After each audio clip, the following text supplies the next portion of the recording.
Tässä on nyt koneen nimeltä Valmissaha ja tätä käytetään paneerien ja lautojen sahaamiseen. Ja katsotaanpa ihan aluksi turvallisuusasiat. Yritän muistaa aina pitää suojalaseja tässä.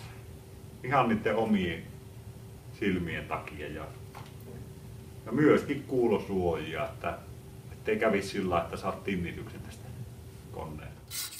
Sitten aluksi tehdään piirustukset, että minkä mallinen siitä omasta työstä on tulossa. Pystyy tekemään vähän kaarevia linjoja ja sitten suoria. Nyt tämä teräsuojus tässä taikka ohjuri ja suojus samalla se pitää laskea niin alas, että sinne väliin mahtuu vaan pikkurilli just. Eli tästä lukko auki ja sitten tuosta pyörittelen. Lasketaan se hollille tuohon ja lukko kiinni. No niin, lähdetään helposta liikkeelle. Eli tässä on tämä hauen yläleuka. Eli sahataan täältä sisään tuonne asti.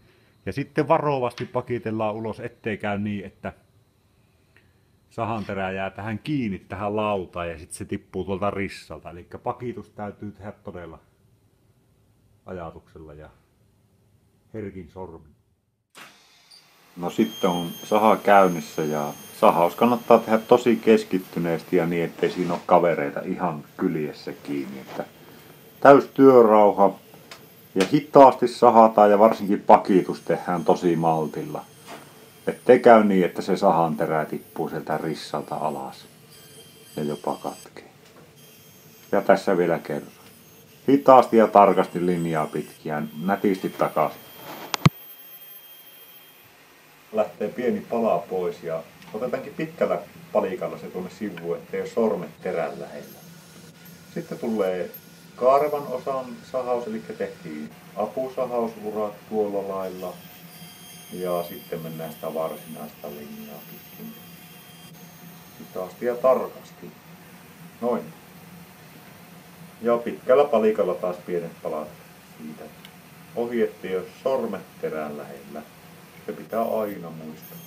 Sitten tulee vähän tiuhempi kaari, taikka tiukempi kaari, niin laitetaan tiuhempi apusahausuritus sinne.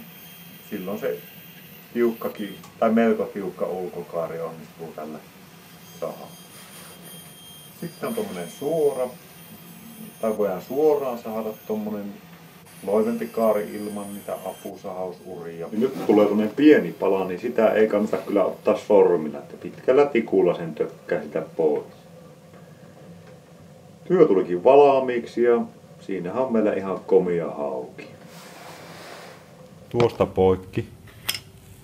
Ja vaikkapa tuosta halaki.